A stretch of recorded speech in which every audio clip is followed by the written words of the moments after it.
అన్నదాత అన్నదాత మీ అన్నదాత చెమటోడ్చి ఆహారాన్నందించే రైతన్న అనునిత్యం నీ కండదండగా నిలిచే నేస్తం ఎవరన్నా అన్నదాత అన్నదాత మీ అన్నదాత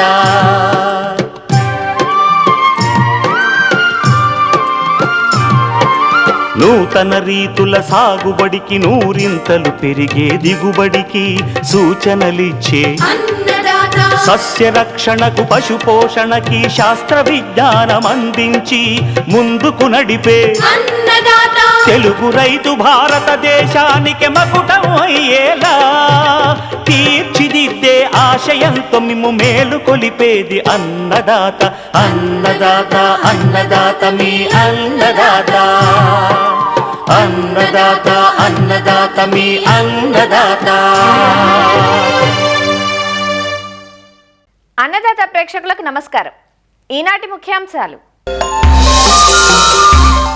ఖరీఫ్ సాగు కనువైన సన్న వరి రకాలు, మామిడి తోటల్లో కాపు అనంతరం చేపట్టాల్సిన చర్యలు,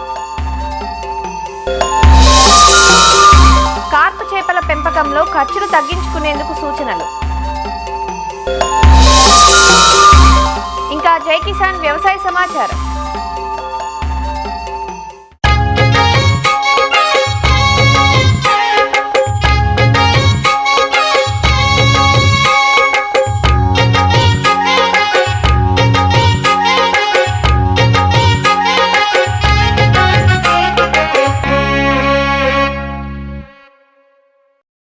వరిలో కొన్ని వందల రకాలున్న రైతుల ఆదరణ పొందింది మాత్రం సాంబా మషూరిగా పిలుచుకునే బీపీటీ 5204 రకమే. 4 దశాబ్దాల కిందట విడుదలైన ఈ సన్నగింజ రకం విశేషం ఏమిటంటే మంచి అన్నం నాణ్యత కలిగి ఉండటమే.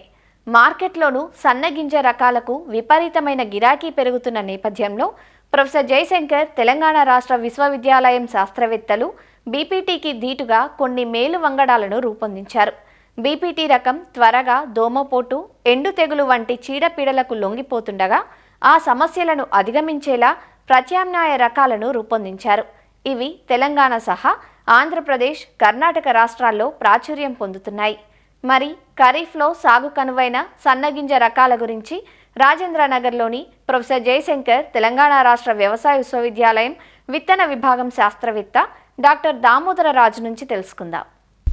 రైతులు ఎక్కువగా సాగు చేసే రకాలలో సన్నగింజ రకాలే ఎక్కువ ప్రాధాన్యత ఇస్తున్నారు. ఈ మధ్య కాలంలో ఎక్కువ రైతులు ఇంకా కూడా దీర్ఘకాలిక రకమైన పాత రకమైన బీపీటీ 5204 సాంబా మషూరి అనే రకాన్ని సాగు చేస్తున్నారు.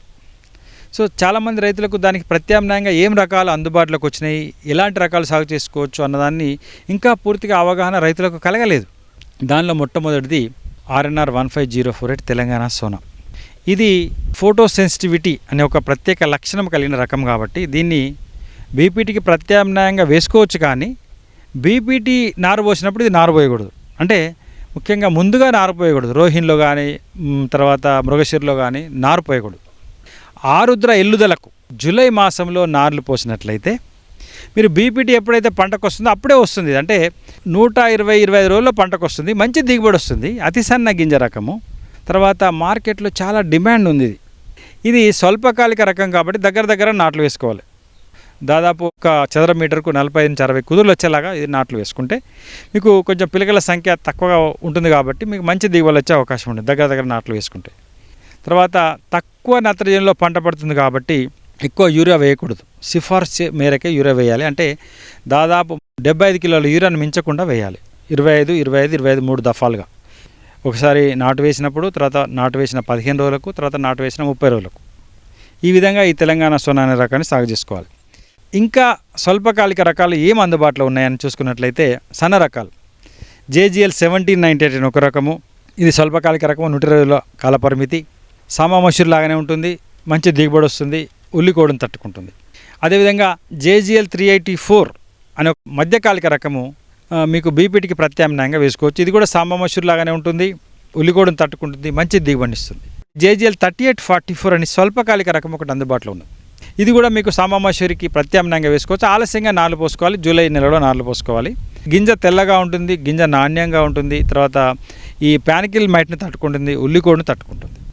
జేజీఎల్ 3828 మధ్యకాలిక సన్న గింజ రకము సాంబా మసూరికి ప్రత్యామ్నాయంగా వేసుకోవచ్చు. దీన్ని మానేరు సోనా అనే పేరుతో మేము విడుదల చేయడం జరిగింది.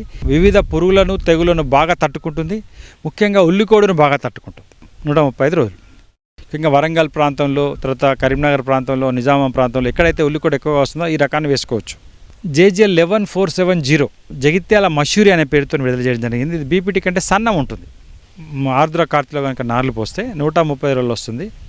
ఆరుద్ర వెళ్ళినాక పోస్తే 125, 130 రోజులనే వస్తుంది. ఇంకొకటి అతి స్వల్పకాలిక రకం 115 రోజుల పంటకు వచ్చే జేజీఎల్ 11118 అంజనా అనే పేరుతో విడుదల చేయబడింది. ఇది కూడా బీపీటీకి మీరు ప్రత్యామ్నాయంగా వేసుకోవచ్చు.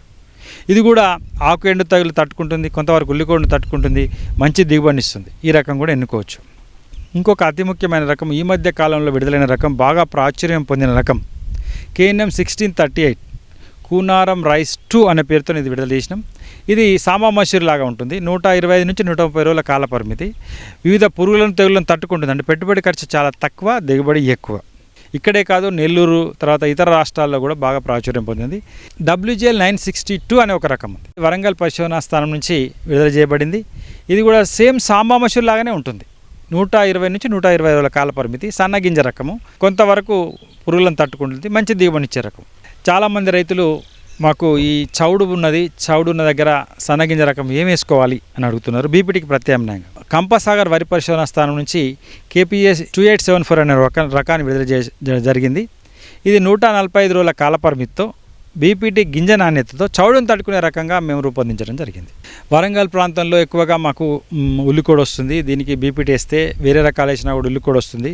ఉల్లికోడు రాకుండా ఉండే రకం ఏమైనా మీరు డెవలప్ చేశారా అని రైతులు అడుగుతున్నారు. దానికి మేము సమాధానంగా ఈ WGL 1119 అనే రకాన్ని చేసాము. ఇది ఉల్లికోడును పూర్తిగా తట్టుకుంటుంది. ఉల్లికోడులో ఉన్న వివిధ జాతులను, ఉల్లికోడు 1, 3 and 4M ఈ వివిధ జాతులను తట్టుకునే రకంగా దీన్ని రూపొందించడం జరిగింది. బీపీటీ పెరిగిపోతుంది, RNR ఎక్కువ ఎత్తు పెరుగుతుంది, వేరే రకాలు కూడా ఎక్కువ ఎత్తు పెరుగుతున్నాయి. ఎత్తు పెరగకుండా పొట్టిగా ఉండే బీపీటీ లాంటి రకం మీ దగ్గర ఏమైనా ఉందా అని అడుగుతున్నారు. దానికి సమాధానంగా మేము RNR 21278 అనే రకాన్ని రూపొందించి ఇవ్వడం జరిగింది. ఈ రకము నెల్లూరు మసూరిలాగా హైట్ ఎక్కువ పెరగదు, బాగా పిలక చేస్తుంది, మంచి దిగుబడిస్తుంది, కొంతవరకు అగ్గి తెగులను తట్టుకుంటుంది.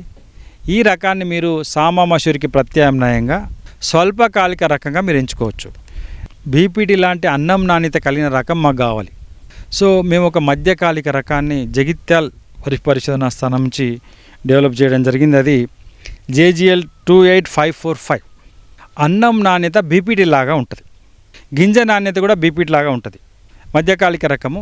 ఎవరైనా రైతులు మాకు 15 రోజుల ముందు రావాలి అనుకుంటే కనుక ఈ JGL 28545 అనే రకాన్ని ఎంచుకోవచ్చు. ఇవి అన్నీ కూడా మనకు ప్రత్యామ్నాయంగా బీపీటీకి అందుబాటులో ఉన్న సన్నగింజ వరి రకాలు.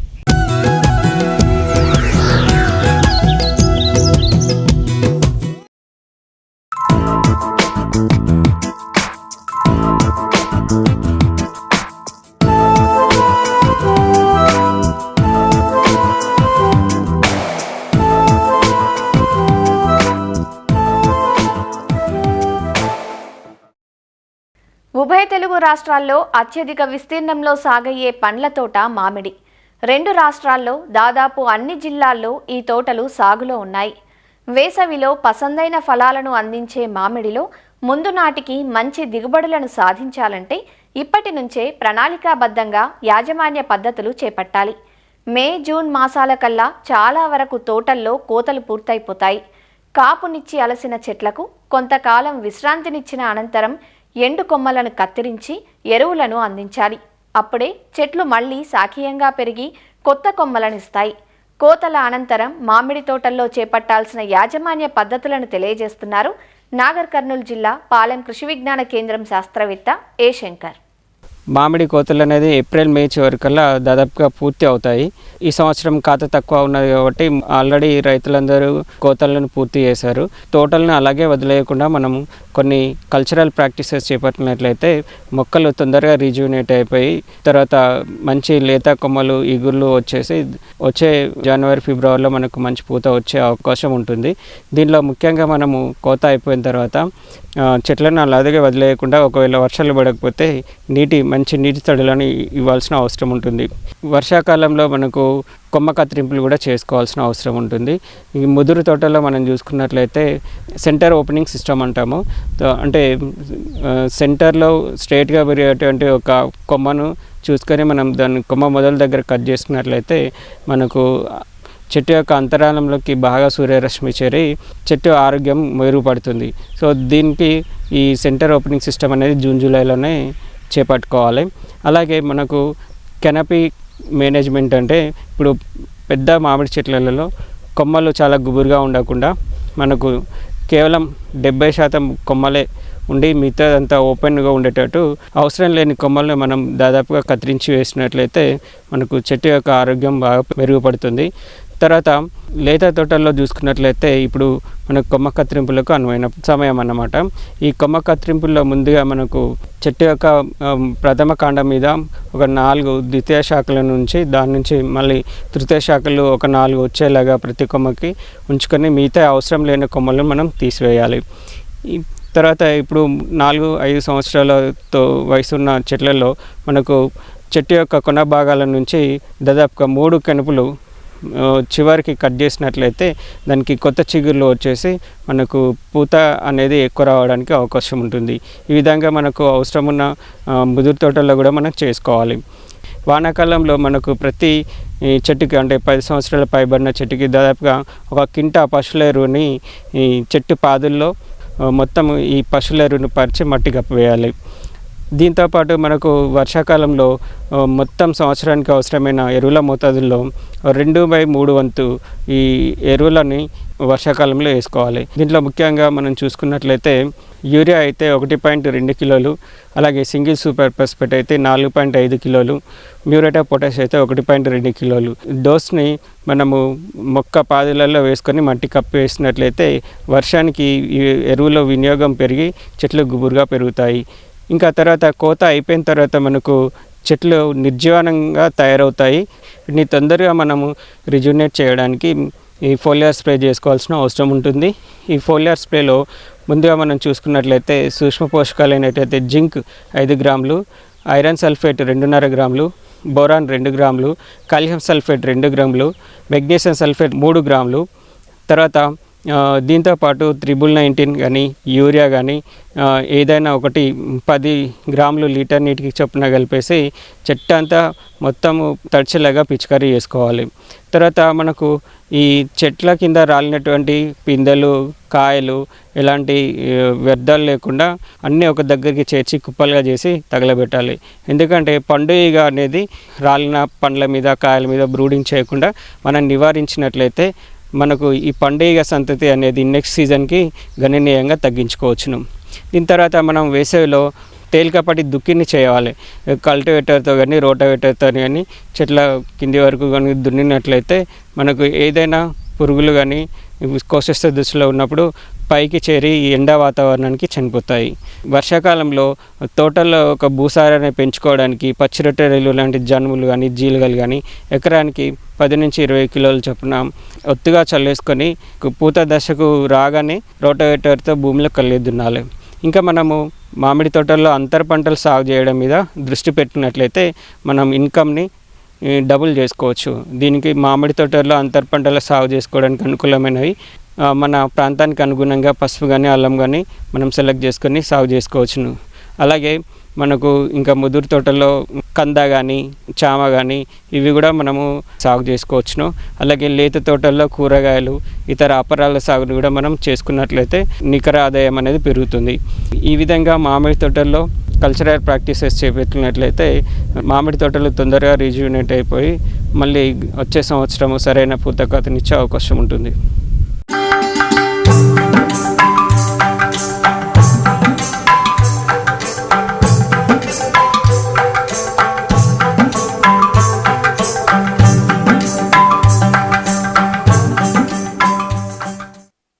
ఆంధ్రప్రదేశ్ ఆంధ్రప్రదేశ్లోని కోస్తా తీర ప్రాంతంలో మంచినీటి చెరువులు ఎక్కువగా ఉన్నాయి. వీటిలో బొచ్చె, రోహు, మృగాల వంటి చేప రకాలను పెంచుతూ ఉంటారు. వీటిని కార్పు చేపలంటారు. కార్పు చేపల పెంపకంలో ఈ మధ్యకాలంలో విత్తనం, మేతల ఖర్చులు బాగా పెరిగిపోయాయి. సాధారణంగా అధిక శాతం రైతులు చేప పిల్లల కోసం నర్సరీలపై ఆధారపడుతుంటారు. చేపపిల్ల పరిమాణం, వయస్సును బట్టి పెంపక కాలం ఆధారపడి ఉంటుంది. కాబట్టి రైతులే సొంతంగా పిల్లను మూడంచెల పద్ధతిలో పెంచుకొని సైజు వచ్చాక పెంపక చెరువుల్లో నిల్వ చేస్తే ఖర్చులు కొంతవరకు తగ్గుతాయి.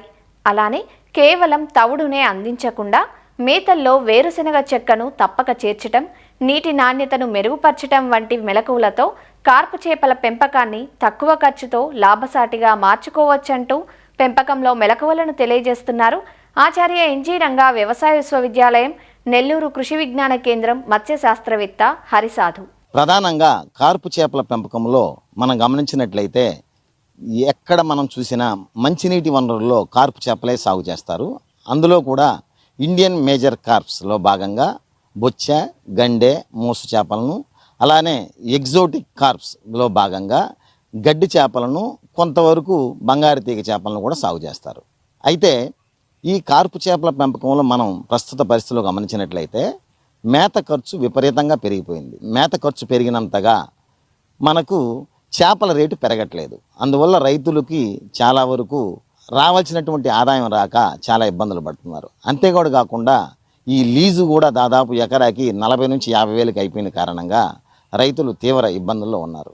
ఇలాంటి పరిస్థితుల్లో రైతులు ప్రధానంగా మేలైన యాజమాన్య పద్ధతులను పాటించినట్లయితే కొంతవరకు మనం ముందుకు పోయే అవకాశం ఉంది. అందులో భాగంగా 3 టైర్ సిస్టమ్ అనేది ఖచ్చితంగా మనం పాటించాలి రైతులు. ఎందుకంటే ఎప్పుడైతే మనం ఒక నర్సరీ చెరువులు, అలానే రీరింగ్ చెరువులు, అలానే పెంపక చెరువులు, ఈ వివిధ దశల్లో ఉండేటటువంటి చెరువులను మనం నిర్మించుకున్నట్లయితే మనము 2 సంవత్సరాల్లో 3 క్రాపులు తీయచ్చు. అలా 3 క్రాపులు తీయగలిగినప్పుడు మనకు అదనపు ఆదాయం రావడం అనేది మనం గమనించవచ్చు. ఇందులో భాగంగా ఏ రైతు అయినా సరే 10 నుంచి 20 సెంట్లు వైశాల్యం ఉండేటటువంటి చెరువుల్లో నర్సరీ చెరువుల్ని ఒక 2 నిర్మించుకోవడం, అలానే దాదాపు ఒక 3/4 ఎకరా నుంచి ఎకరా సైజు ఉండేటటువంటి రీరింగ్ చెరువులను ఒక 2 నిర్మించుకోవడం, తర్వాత 2.5 ఎకరా నుంచి 3 ఎకరాల వైశాల్యంలో ఉండేటటువంటి పెంపక చెరువుల్ని ఒక 2 నిర్మించుకోవడం అనేది ఒక అనుకూలమైనటువంటి విధానం. ఇలా ఉన్నప్పుడు మనకేమవుతుందంటే తక్కువ రేటుకి నాణ్యమైనటువంటి విత్తనం దొరికినప్పుడు మనం ఈ యొక్క సీడ్ అనేది అంటే స్పాన్ని మనం తీసుకొచ్చి నర్సరీ చెరువుల్లో దాదాపు 3 నెలల వరకు పెంచి అందులో ప్రధానంగా మనం వేరుశెనగ చెక్క, తవుడు, పచ్చి తవుడుని మేతగా ఇచ్చినట్లయితే దాదాపు 3 నెలలకే 30 గ్రాముల దాకా మనకు అవకాశం ఉంది. 30 గ్రాముల సైజుకి వచ్చేస్తాయి. ఇలా 30 గ్రాముల సైజు వచ్చినటువంటి ఈ యొక్క చేప పిల్లల్ని మనం రీరింగ్ చెరువుల్లోకి మార్చి ఈ రీరింగ్ చెరువుల్లో ఒక 9 నుంచి 12 నెలలు మనం సాగు చేసినట్లయితే మనకు కనీసం 150 నుంచి 200 గ్రాముల సైజుకి వస్తాయి. అంటే దాదాపు సంవత్సరం దాటిపోయింది కాబట్టి వీటిని ఏడుబారిన చేప పిల్లలు అంటాం. ఇలా ఏడుబారిన చేప పిల్లలను మనం పెంపక చెరువుల్లో సాగు చేసినట్లయితే కేవలం 6 నుంచి 7 నెలల్లోనే మనకు పంట వచ్చే అవకాశం ఉంది. కిలో దాటిపోయే ఛాన్స్ ఉంది. ఈ విధానాన్ని రైతులు ఖచ్చితంగా పాటించాలి. అలా పాటించగలిగితేనే మనకు ఇప్పుడుండే పరిస్థితుల్లో నిలబడగలుగుతాం. అంతేకాదు కాకుండా ఎక్కువ మంది రైతులు చేసేది ఏంటంటే ఈ వ్యాపారస్తుల నుంచి చేపపిల్లలు కొనుక్కోవడం, కేవలం 4 నుంచి 5 నెలల వయసు ఉండే చేపపిల్లలని వాళ్ళు ఏడుబారిన చేపపిల్లలని చెప్పి వీళ్ళకి అమ్మడం వల్ల అవి తెచ్చుకొని వీరు సాగు చేసినప్పుడు వీళ్ళకి రావాల్సినటువంటి పెరుగుదల రాక పంట కాలం అనేది సంవత్సరం కూడా దాటిపోతుంది. ఇలా జరిగినప్పుడు మేత ఖర్చులు పెరిగిపోవడం, ఫీడ్ కన్వర్షన్ రేషియో బాగా పెరిగిపోవడం, మనకు రావాల్సిన ఆదాయం రాక రైతులు నష్టపోతున్నారు. కనుక రైతులు విధిగా 3 టైర్ సిస్టమ్ని పాటించాలి. అంతే కూడా కాకుండా చెరువు నిర్మించేటప్పుడు ఖచ్చితంగా దీర్ఘచతురస్రాకారంలో చెరువుని నిర్మించుకోవాలి. అంతే కూడా కాకుండా నేలల ఎంపికలో కూడా ఇసుక, బంకమట్టి కలిసినటువంటి నేలను మనం సెలెక్ట్ చేసుకోవాలి. నీరు నింపేటప్పుడు తక్కువలో తక్కువ కనీసం మనకు 6 నుంచి 8 అడుగుల లోతుకి తగ్గకుండా మనం నీరు ఉంచినట్లయితేనే సమ్మర్ పరిస్థితుల్లో ఈ పై పొరల్లో ఉండేటటువంటి 4 అడుగుల నీళ్లు వేడెక్కిపోయినా కనీసం కింద 2 అడుగుల నీరు కాస్త చల్లగా ఉన్నప్పుడు చేపలకు ఒత్తిడిగా జరగకుండా అవి వాటి యొక్క శరీర పెరుగుదల జరగవలసిన విధంగా జరిగి అంతో ఎంతో పెరుగుదల మనకు కనపడుతుంది. అలా కాకుండా 4 అడుగులు 5 అడుగులు ఉండేటటువంటి చెరువుల్లో మనం సాగు చేసినట్లయితే ఆ వేడి అనేది కింద వరకు వెళ్ళిపోయేసి చేపలు ఈ యొక్క ఉష్ణోగ్రత తాకిడికి ఆ స్ట్రెస్కి గురై పెరుగుదల లేక వ్యాధుల బారిన పడే పరిస్థితి కూడా ఉంది కనుక రైతులు విధిగా 6 నుంచి 8 అడుగులు ఉంచుకోవాలి. అలా చేసుకోవడం అనేది చాలా చాలా అవసరం. అంతే కూడా కాకుండా మనం ఎంత ఎక్కువ నీరు మనం నింపుకుంటే అంత ఎక్కువ ఆక్సిజన్ అనేది నీటికి అందుద్ది. కాబట్టి దాదాపు 6 అడుగుల నుంచి 8 అడుగులు ఉంచినటువంటి చెరువుల్లో మనం 2.5 నుంచి 3,000 చేపలను హ్యాపీగా మనం ఇబ్బంది లేని విధంగా మనం సాగు చేయొచ్చు. అయితే వీటితో పాటు మనం మేతల్లో ప్రధానంగా మనం నాణ్యమైనటువంటి మేతలు వాడడం ఎంతో అవసరం. ఇప్పుడు మనం గమనించినట్లయితే దాదాపు ఎక్కువ మంది రైతులు వేరుశనగ చెక్క అనేది పూర్తిగా విస్మరించారు. కానీ రైతులు వేరుశనగ చెక్కను చేపల సాగులో వాడడం చాలా అవసరం. కనీసం 10 నుంచి 20% వేరుశనగ చెక్కను కలిపి మేతలో వాడడం చాలా మంచిది. వీటితో పాటు ఫెర్మెంటెడ్ మిశ్రమం అనేది చాలా చాలా ముఖ్యమైనది. ఈ చేపల రైతులు కానివ్వండి, రొయ్యల రైతులు కానివ్వండి, విధిగా ఫెర్మెంటెడ్ మిక్చర్ని తయారు చేసుకోవడం చాలా అవసరం. ఇది ఎలా చేసుకోవాలి అంటే ప్రతి ఎకరాకు 15 కిలోలు బెల్లం, 15 కిలోలు బియ్యం పిండి కానివ్వండి, గోధుమ పిండి కానివ్వండి, ఏదో ఒకటి 15 కిలోలు తీసుకోవాలి.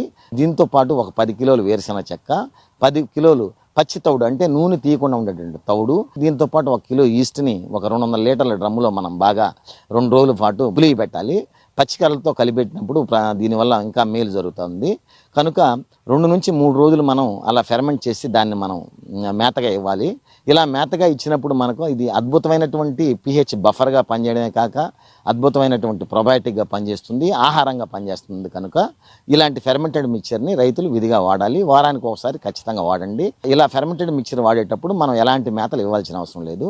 దీంతో పాటు మనం ప్రధానంగా రైతులు మందులు వాడకం అనేది చాలా వరకు తగ్గించుకోవాలి. ఇప్పుడు మనం చేపల సాగులో మినరల్స్ అనేది చాలా ఇంపార్టెంట్. మంచినీటి వనరుల్లో మనం కాస్త కోస్త మినరల్స్ లోపం అనేది మనం గమనిస్తున్నాం కనుక హైమిన్ ప్లస్ లాంటి నాణ్యమైనటువంటి మినరల్స్ని ఎకరాకి 10 నుంచి 15 కిలోలు మనం చేపల సాగులో ఇచ్చినట్లయితే మినరల్స్ లోపాన్ని మనం చాలా వరకు అరికట్టవచ్చు. దీంతోపాటు రెగ్యులర్గా అంటే చేప విత్తనం వదిలే ముందు నుంచి పట్టుబడి వరకు కూడా మంచి నాణ్యమైనటువంటి ప్రొబయాటిక్స్ అంటే వాటర్ టోన్ లాంటి ప్రొబయాటిక్స్ని మనం ఎకరాకి కేవలం 200 గ్రాములు 20 నుంచి 30 లీటర్ల నీటిలో బాగా కలిగిపెట్టి చెరువు వెంబడి మనం బాగా చల్లినట్లయితే దీనివల్ల చాలా ఉపయోగాలు ఉన్నాయి. ఇది మంచి ప్రొబయాటిక్, వాటర్కి సాయిల్కి పనికొచ్చే ప్రొబయాటిక్కే కాక ప్లాంక్టాన్ బూస్టర్గా పనిచేస్తుంది, నాణ్యమైన ఉపయోగపడేటువంటి ప్లాంక్టాన్ డెవలప్ చేస్తుంది. అంతేకాదు కాకుండా నీటిలో ఉండేటటువంటి విషవాయువులను ఇది అబ్జర్వ్ చేసేసుకుంటుంది, దాన్ని ఎలిమినేట్ చేస్తుంది. కనుక రైతులు ఎక్కువ మందులు వాడకుండా 1 లేదా 2 ముఖ్యమైన మందులు వాడుకుంటూ సాధ్యమైనంత వరకు పంట ఖర్చును తగ్గించుకొని మనం దిగుబడి పెంచుకునే విధంగా ముందుకు పోవాలని కోరుకుంటున్నాం.